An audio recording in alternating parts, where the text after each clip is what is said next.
어떤 데이터를 진짜 데이터 과학자들은 되게 유용하게 만드는 것 같아요. 네. 사람들이 네. 보통은 보지 못하는 그런 관점들을 그쵸. 내 먹는 급식으로 저렇게 만들어낸다고? 네. 저도 그쵸. 매일매일 점심 먹는 거 사진 찍어요. 근데 저렇게 만들어 볼 생각은 하지도 못했어요. 야 대단한데요. 멋있습니다. 와. 그쵸. 네. 네. 인사할 시간도 많습니다. 여러분의 시간을 낭비해드릴 느리지만 쿨한 과학. 랩미팅입니다. 반갑습니다, 교수님들. 반갑습니다. 반갑습니다. 자, 오늘 본격적으로 한번 시작을 해볼 건데 네. 어마어마한 곳에 계십니다. 여러분들 들어보셨을지 모르겠어요. 많이 알려진 곳은 아닌데 네. 한국과학기술정보연구원이라고 있어요. 정보연구원이에요? 네, 한국 들어가죠? 네. 네, 맞습니다. 네, 한국과학기술정보연구원. 그래서 오늘 한국과학기술정보연구원 뭔가 대단한 정보를 다룰 것 같지 않습니까? 네. 네, 정보연구원? 네 한국과학기술정보연구원의 김영진 박사님 모셨습니다. 아유, 감사합니다. 소개 간단히 한번 해주시죠. 네, 저는 한국과학기술정보연구원에 이제 입사한 지 아직 1년이 안 됐어요. 진짜로? 네, 따끈따끈한 신입 직원이고요. 네. 저는 뭐 주로 그냥 크게 말하면 오늘 주제를 하고 있고요. 데이터 분석을 네. 하고 있고요. 저희 연구소는 뭐 다양한 연구를 하는데 저는 그 중에서도 이제 더 유망한 기술이 무언가, 미래에 어떤 기술이 더 뜨고, 아니 우리가 지금 눈여겨봐야 할 과학자가 누구냐, 뭐 이런 연구를 하고 있습니다. 눈여겨봐야 할 과학자가 누구던가요? 너무 많죠, 분야마다. 네. 네.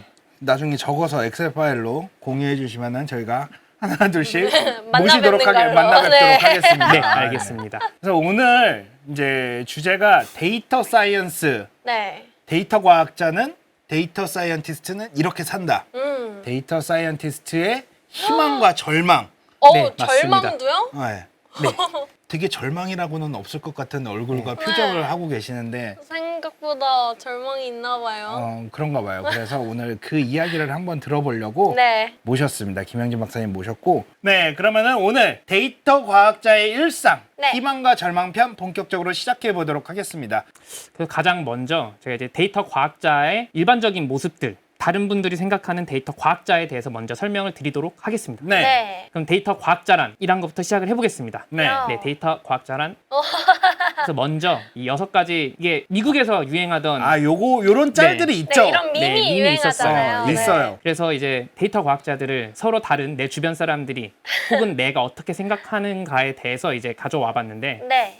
가장 먼저 이제 친구가 보는 나는 네. 네, 이렇게 뭔가 주변 동료들과 열심히 무언가를 할 것처럼 보이죠. 그렇죠. 네. 네, 그리고 저희 어머니가 보는 나는 혼자서 이렇게 고뇌를 하면서 또 어. 컴퓨터까지 뭐 이렇게 다뤄가면서 뭐 엄청난 걸 숨어 있는 의미를 발견하는 것처럼 보이고, 네. 네. 또 세상이 보는 나는 뭔가 데이터 과학자지만 뭔가 인류의 세계 평화를 위해서 뭔가를 할 것 같고, 그렇죠, 네, 그렇죠. 네. 네, 회사에서는 또 제가 어마어마한 이런 그래프들을 그려가면서 아, 회사를 이렇게 뭔가 홍보할 수 있는 뭔가 이런 프레젠테이션 할 데이터를 뭔가 발견하는 걸 기대하고, 네. 저 스스로는 저렇게 어마어마한 문제를 풀면서 뭐 제가 뭐 통계물리학 전공이었는데 이제 저런 어떤 여러 어려운 문제를 풀면서 네. 이제 그런 걸 하는 것 같지만 사실은 저는 저 침팬지와 다를 바가 없다. 네, 그렇습니다. 약간 침팬지 같은 삶이 되고 있나요? 할 때마다. 많이 고뇌를 하다가 컨트롤 C, V부터 시작을 하면서 이제 조금씩 사람다운 일도 합니다. 야. 진화해 가고 있다. 그렇습니다. 네. 네. 그래서 이제 저번에 이제 예전에 안랩에서 이런 게 나왔어요. 21세기의 가장 섹시한 직업으로 네, 데이터 과학자라는 와, 직업을 진짜요? 이렇게 이야기를 해줬었습니다. 그래서 이제 저렇게 데이터 과학자가 되기 위해서 네. 이제 보통 이렇게 한 이 3가지 능력을 이야기를 합니다. 그래서 당연히 데이터 과학을 하려 그러면 컴퓨터를 잘해야 합니다. 그렇죠. 그렇죠. 그래서 그 컴퓨터 능력에 해당되는 게 저 개발 능력이라고 화면상 왼쪽 아래죠. 네, 네. 왼쪽 아래에 해당하는 거고, 그다음에 이제 이 컴퓨터만 잘하는 게 아니라 그 컴퓨터를 잘하기 위해서는 자연스럽게 뭐 수학과 통계적인 지식도 필요합니다. 네. 네, 그래서 이제 저 수학적과 통계적인 지식도 필요한데 그럼 그 2가지만 잘하면 다냐? 그게 아니라 내가 다루는 데이터에 대한 깊은 이해도가 필요해요. 네, 아는 만큼 보이거든요. 네. 도메인 전문성이 없이 그냥 저 만약에 수학과 개발 능력만 있다. 그러면은 못 보고 지나치는 건데, 도메인 전문성이 있다면은 남들이 못 보는 무언가를 발견할 수가 있거든요. 전반적인 큰 그림을 본다. 네, 그렇습니다. 약간 이 느낌이겠네요. 네. 근데 전반적인 큰 그림만 보고 개발 능력만 있는데 저 단 거는 뭔가요? 딴 거. 네. 이게 수학 통계적인 지식이 없이 네. 도메인 전문성과 개발 능력을 가지면은 뭔가 이 사람이 재미에 꽂혀서 혼자서 계속 깊게 뭔가 가다 보면은 보통 이렇게 해킹 같은 어둠의 길로 정말. 네. 짐작은 했지만 예, 네. 그렇더라. 역시나. 네. 아. 그런 쪽으로 빠질 수가 있거든요. 네. 그렇죠. 그래서 골고루 소양을 갖춰야 한다. 아. 그렇습니다. 근데 이 모든 소양을 갖추면은 가운데 데이터 과학자가 있다. 네, 그렇습니다. 모든 소양을 갖추신 분이다. 네. 부끄러운데 뭐 네, 소개를 그렇게 받았으니 예. 오늘은 그런 사람인 척 한번 해보겠습니다. 네. 좋습니다. 네. 오. 그래서 이제 심상치가 혹시 않아 자료들이. 네, 요 게임을 아시는 분들이 아마 많이 계실 거예요. 저랑 동년배라면 아마 이 게임을 아실 분들이 많을 텐데. 네. 근데 이게 그냥 게임 뭐 이게 아니라 자세히 보면은 뭔가 이렇게 오른쪽으로 퍼져나갈수록 이렇게 커집니다. 그래서 보면은 뭐 제가 글씨를 읽어드리면은 뭐 로드, 뭐 실버, 나이트 뭐 이런 걸로 시작해서 마지막에 네. 히어로가 킹 또는 히어로 이렇게 그러네요, 뭐 그러네요. 가는데 네. 이게 뭐냐면은 네 얘기해주신 랑그리사라는 게임에서 이제 주인공이 어떻게 가냐에 따라서 가는 이 직업의 분기표예요. 아, 패스구나. 네. 아, 그래서 데이터 과학자도 그냥 단순하게 데이터 과학자가 아니라 아까 나왔던 능력치에서 어느 쪽을 좀 더 집중하느냐에 따라서 이제 좀 더 디테일하게 나눌 수가 있거든요. 아, 그렇군요. 네. 그래서 이제 그 능력에 따라서 이제 조금 더 나눌 수가 있습니다. 그래서 만약에 아까 얘기 드렸던 도메인 지식이 만약에 좀 부족하다. 데이터의 깊은 이해가 부족하면은 단순하게 그냥 머신러닝 엔지니어가 되는 거고요. 아, 머신러닝. 네. 그리고 이제 여기서 이제 수학적인 통계적인 지식이 부족하고 이렇게 하면은 네. 그 데이터만 깊게 파는 좀 데이터 특화된 엔지니어가 되는 거고. 네. 근데 하지만 단모 붙어 있어. 네. 조심해야 돼. 조심해야 됩니다. 네. 해석을 잘못할 수도 있고 뭐 그렇거든요. 예. 네. 그다음에 이제 만약에 정말로 그냥 다른 거 다 없는데 도메인 전문성, 데이터에 대한 이해만 있다. 네. 그러면 그냥 데이터 분석하는 사람. 그렇죠. 아. 네. 남들이 발견하지 못하는 거를 똑같은 그림을 보지만 맞아요. 뭔가를 볼 수 있는 그런 사람이 돼서 이렇게 같은 세 가지 능력에서도 다양한 데이터 분석가가 나뉠 수 있다. 아, 너무 좋네요. 기존의 데이터 사이언티스트는 저 정도로 얘기를 들었다면은 최근에 이제 현대 데이터 과학자는 한 가지가 더 필요합니다. 소통 능력이요? 그렇습니다. 아. 그래서 여기 나오신 거지. 그래서 이제 간단하게 여러분들한테 이제 데이터 과학자는 이런 소양을 갖춰야 한다라는 걸 보여드렸고, 네. 그럼 이제는 정말로 데이터 과학을 하는 사람이 무엇을 하는가에 대해서 제가 이제 과거에 대학생, 대학원생 시절부터 했던 일들을 이렇게 소개를 시켜드리려고 해요. 네. 네, 희망편에 대해서. 아, 네, 먼저 그렇죠. 좋은 거 먼저 봐야 되잖아요. 그래서 먼저 희망편은 딱 이 문구로 설명을 할 수 있을 것 같아요. 그래서 데이터만 있으면 뭐든 할 수 있습니다. 그래서 이제 이거에 대한 케이스를 여러 가지를 보여드릴 텐데요. 이게 이제 제가 데이터 분석을 공부를 하고 한 1, 2년 있다가 아마 그렸던 그림 같은데 네, 예전에 이제 주제를 보면은 이게 2018년도에 국민청원 게시판이 있잖아요. 아, 네. 네, 그래서 그때 있었던 제목들을 딱 다 긁어오면은 이제 워드 클라우드라고 다들 들어보셨잖아요. 네네. 옛날에는 그저 그렸다는 거에 의미가 있으면 이제는 이쁘게 그려야 합니다. 아, 그렇죠. 그래서 이렇게 이쁘게 워드 클라우드를 그릴 수 있다. 오. 네, 그래서 이런 식으로 시각화하는 게 요즘 들어서 엄청 더 중요해졌죠. 아, 와. 이거 2018년도에 그때군요. 예멘 난민 네, 제주도에 맞습니다. 막 들어올 때 네. 그때 얘기를 하는 거구나. 네, 맞습니다. 오. 그다음에 이거는 이제 제가 여기 작사가 유사도 네트워크라고 적어놨는데 네. 이제 보면은 익숙한 이름들이 많이 있죠. 아, 그러네요. 김이나님. 네, 뭐 최고죠. 버벌진트, 네, 뭐 스윙스. 네. 그래서 이렇게 있는데 노래 가사가 있으면은 네. 그 노래 가사를 이용해서 네. 작사가들의 작사 스타일을 유사도를 잴 수가 있어요. 오. 아. 네. 그래서 뭐 김이나라는 작사가님이 어떤 단어를 주로 많이 썼는지, 어떤 동사를 많이 썼는지, 아. 네, 이런 걸 카운트를 하고 또 버벌진트가 어떤 단어들을 많이 썼는지, 네. 네, 이런 거를 가지고 서로 유사하면은 비슷한 단어를 많이 썼으면 더 유사하다고 얘기를 할 수 있을 거잖아요. 네. 그런 식으로 해서 작사가 유사도를 다 재고 그 중에 뭐 높은 사람들만 서로 이렇게 이어서 이쁘게 그려본 거죠. 네. 네, 그러면 저런 구조가 나오더라. 와, 되게 신기하다. 네. 그래서 이제 저 가운데 있는 사람이 또 전데요. 네. 이게 제 취미가 마라톤이어서. 어, 이제- 그러세요? 네, 네. 그래서 이야, 끝이 없는 섹시함이에요, 아, 정말. 그러니까 약간 와. 이야. 근데 이제 진짜. 저 주변에 있는 게 이제 제가 한 끼에 먹는 그 급식들의 사진이에요. 아, 네. 이렇게 음식 먹는 걸 제가 사진 찍는 것처럼 매번 체크를 하면은 또 뭘 할 수 있냐면 식이 패턴을 이용한 당뇨에 대한 군집 분석을 한 거예요. 야. 이야. 와. 네. 저 가운데 위에 있는 푸드 인테이크라고 돼 있는 그림들이 네. 이제 음식 종목들이에요. 뭐 내가 오. 닭고기를 많이 먹었는지 아니 뭐 김치를 많이 음. 먹었는지. 오 네. 그러네요. 네네네. 지금. 그래서 그렇게 돼 있는 내용이고 이거를 영양소로 치환을 하면은 오른쪽에 있는 저 B에 있는 거가 되는 건데 와. 네. 이렇게 하면은 뭔가 이제 뭐 빨간 선과 초록색 선이 뭔가 달라 보이죠. 네. 그래서 빨간색은 당뇨가 좀 높은 그룹이고 아. 이제 초록색은 당뇨가 낮은 그룹. 어. 네, 이런 거를 이제 음식 먹는 설문조사 데이터를 가지고 클러스터를 구해 보니 저런 것도 보이더라. 이야. 와. 네, 그러니까 데이터가 있으면은 당뇨에 대한 뭔가 음식에 대한 영향력도 발견할 수가 있는 거죠. 와 어. 지금 보니까 어떤 데이터를 진짜 데이터 과학자들은 되게 유용하게 만드는 네, 것 같아요. 네. 그래서 이런 주제도 한 적이 있고 네. 이거는 이제 과거에 아. 2017년에 방영을 했었던 네. 드라마예요. 이번 생은 처음이라는 드라마인데 네. 저 드라마 뒤에 있는 글램이라는 게 보이시죠? 네. 예. 저게 아직도 실제로 존재하고 있는 앱 이름이에요. 아 진짜로? 네. 그래서 소개팅 앱을 분석하면은 네. 무엇을 볼 수 있을까요? 무엇을 볼 수 있을까요? 선호하는 이성에게 가장 선호도가 높은 그치. 이목구비? 행동 패턴? 뭐 쌍꺼풀 있는 사람이 더 인기가 많은지 없는 사람이 더 인기가 많은지 뭐 이런 거 그쵸. 알 수 있으려나요? 맞아, 지금은 그런 것도 할 수 있을 거예요. 근데 그러려면은 사진이 다 있어야 되잖아요. 맞아. 아 그 그렇지. 사진을 또 제가 함부로 받아서 보면 이게 또 아, 그렇죠, 개인정보 그렇죠, 그렇죠. 아 그러겠네요. 이런 문제가 있으니까 저는 단순하게 딱 그것만 받았어요. 누가 누구한테 하트를 보냈느냐. 아 네. 아이디로만. 네. 어. 그 다음에 이제 이 하트를 보낸 사람의 매력도를 이 회사에서 점수를 책정을 시켰어요. 야 아, 되게 우와. 잔인하구나. 네네네.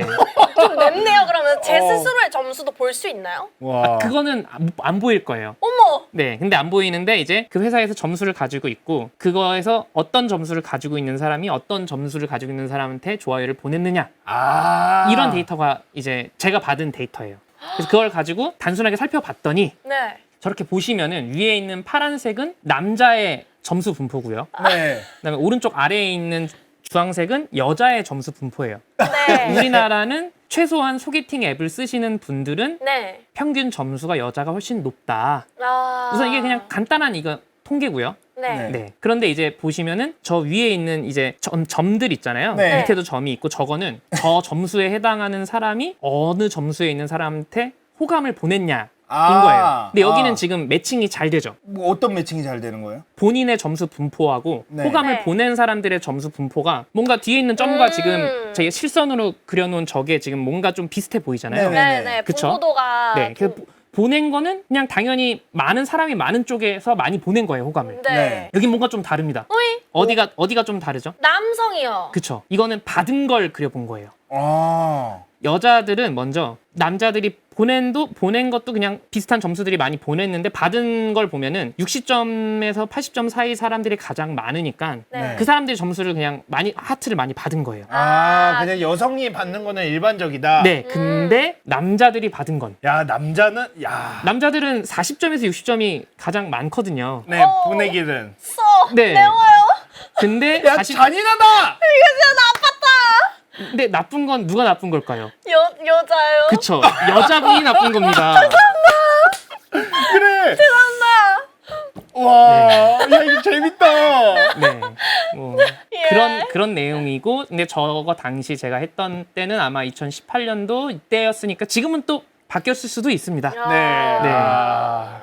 이번엔 또 이제 숙박 앱 데이터도 어허. 어떻게 하다 보니 또 받아서 제가 분석을 해본 적이 있습니다. 네. 약간 그래서- 데이터에서 숙박으로 넘어가는 이 코스가 조금 네. 여기도 이제 뭐 데이터가 많으니까요. 오늘 섹시한 미팅이에요. 맞아요. 네. 가보시죠. 그래서 저렇게 숙박 데이터가 많이 쌓여 있는 곳에서 네. 뭐 여러 가지 볼 수가 있을 텐데 네. 이거는 이제 제가 뭘 했냐 제가 사실 저 데이터에서 엄청 재밌는 결과를 찾아내진 못했고 사실 밝혀도 안 돼가지고 저런 숙박 앱에서는 뭐까지 보고 있냐는 네. 걸 좀 얘기를 해드리면은 네. 저희가 숙박 앱을 저렇게 깔면은 이렇게 숙박 앱을 보통 예약을 할 때 먼저 검색을 하잖아요. 내가 그쵸. 어느 날짜에 어디를 검색을 하고 숙소 리스트들이 쭉 나오고 네. 하면은 이제 괜찮아 보이는 숙소 앞에서 이렇게 바로 누를 수도 있지만 멈추기도 하고 네. 보다가 그냥 넘어가기도 하고 네. 그게 다 데이터로 쌓여 있어요. 어머나. 아, 진짜 이렇게 보다가 네. 거기서 잠깐 멈췄다가 아니면 하나 클릭해 봤거나 네. 클릭하고 뒤로 가고 아니면은 여기서 뭔가 고민을 하는 제스처가 보인다거나 고민을 하는 제스처도 그게 데이터가 쌓여요? 그쵸. 그러니까 그런 여러 가지가 다 있으니까 볼 수가 있는 거예요. 와. 그래서 그 데이터가 생각보다 무지막지하게 커요. 네. 아. 그러니까 그런 데이터들이 우리가 일반적으로 보는 뭐 핸드폰에 다 있는 거죠. 어디든. 네. 와, 대박이다, 이거. 그래서 이거는 뭐 제가 한 건 아닌데 일례로 네. 그 월마트였던 것 같은데 저희 데이터 분석가한테는 유명한 이야기인데 월마트에서 어떤 고등학생이 부모님과 쇼핑을 하고 있는데 네. 그게 이제 추천 알고리즘이 처음 뜨던 때였어요. 네. 그래서 월마트에 추천 알고리즘을 도입을 해줬는데 고등학생이 쇼핑을 하고 있는데 뭐 임신 관련된 제품을 추천을 해주는 거예요. 어머. 그런데 이제 부모님이랑 결제를 하려고 했더니 부모님이 난리가 난 거죠. 응. 우리 딸이 지금 고등학생인데 응. 이런 거를 왜 나한테 추천을 해주냐. 네. 근데 거기서는 어떤 제품들, 그러니까 임신을 했던 사람들이 사는 제품들이랑 비슷한 패턴을 구매했으니 이것도 추천해주겠다. 아. 단순히 알고리즘을 했던 건데 네. 네. 알고 봤더니 실제로 그 고등학생이 임신을 임신을 했었던 거죠. 와. 네, 이게 월마트가 맞을 거예요, 제 기억으로. 아. 네. 그래서 또 자꾸 위험해. 오늘 너무 재밌어요. 너무 네. 재밌어요. 그래서 저 주제는 제가 이제 대학원생 때 학부생 한 명이 이제 우리나라 로또가 사기인 것 같아요. 아. 제가 그걸 증명해보고 싶습니다. 어머나. 오. 그런 위대한 포부를 가지고 아이고. 온 거예요. 원래 시작은 다 저렇게 사소한 질문 하나에서 시작을 하는 맞아요, 거죠. 맞아요. 네, 네. 그래서 이 벤포드 로우라는 게 이제 처음으로 약간 이론적인 게 나왔습니다. 네, 이 벤포드 로우라는 게 쓰이는 건데 저 오른쪽에 계신 프랭크 벤포드라는 분이 아주 옛날에 네. 발견한 어떤 분포에 관한 법칙이에요.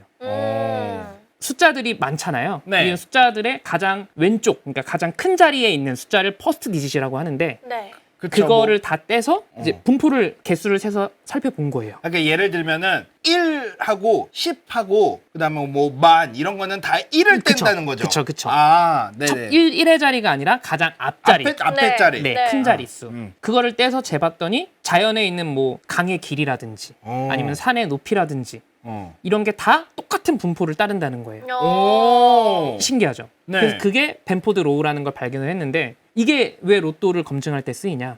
네. 실제로 회계 장부 조작을 밝힐 때 사용이 됩니다. 아, 그래요? 네. 그래서 만약에 사람이 인위적으로 조작을 하잖아요. 네. 그러면 이 분포가 저 벤포드 로우를 따를 수가 없어요. 아, 진짜? 네. 우와. 내가 되게 그럴싸하게 장부를 조작했다 하더라도 안 돼요.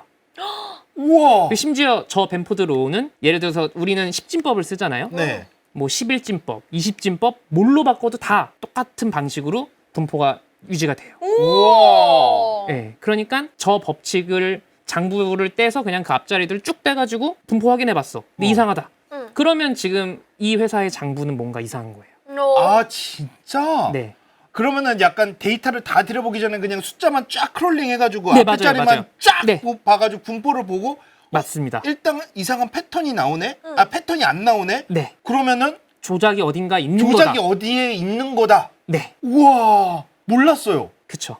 와. 대박. 대박, 진짜 신기하다. 네, 그래가지고 저희가 저걸 가지고 로또 데이터를 봤더니 네. 아쉽게도 아, 벤포드로를 따라? 네, 따릅니다. 그렇다는 말인즉슨 조작이 없다. 조작이 없다거나 엄청난 사람이 조작을 했다던가. 아, 벤포드가 조작을 했다. 네네. 네, 뭐 그런 이야. 이야기가 되는 거라서 아. 네, 저희는 로또가 조작이다라는 거를 검증하는데 실패했습니다. 아. 우와. 또 이제 또 자극적인 오. 네, 텍사스 홀덤이라는 걸 네, 아마 남성분들은 꽤 많이 아실 거예요. 네. 포커의 한 종류입니다. 네. 맞아요. 저거는 이제 제가 대학원 들어가기 직전에, 그러니까 대학교 4학년 때 하던 건데, 예, 그래서 그때 제가 이게 느꼈던 게 2002년에 노벨 경제학상을 받은 분이 이제 했던 이야기인데, 그 플레이어들이 게임을 2패에서 걸어야 될 것 같은데 네. 더 잘 나가는 게이머일수록 이 블러핑을 또 한 번씩 하고, 그렇죠, 그렇죠, 네, 그렇죠. 그런 걸 해요. 그러니까 사람들이 생각보다 합리적이지 않다. 네, 그런 이야기를 2002년에 노벨 경제학상을 받으셨던 분이 이렇게 했던 거예요. 아. 인사할 시간도 많습니다. 여러분의 시간을 낭비해드릴. 느리지만 쿨한 과학. 랩미팅이었습니다. 감사합니다, 교수님들. 감사합니다.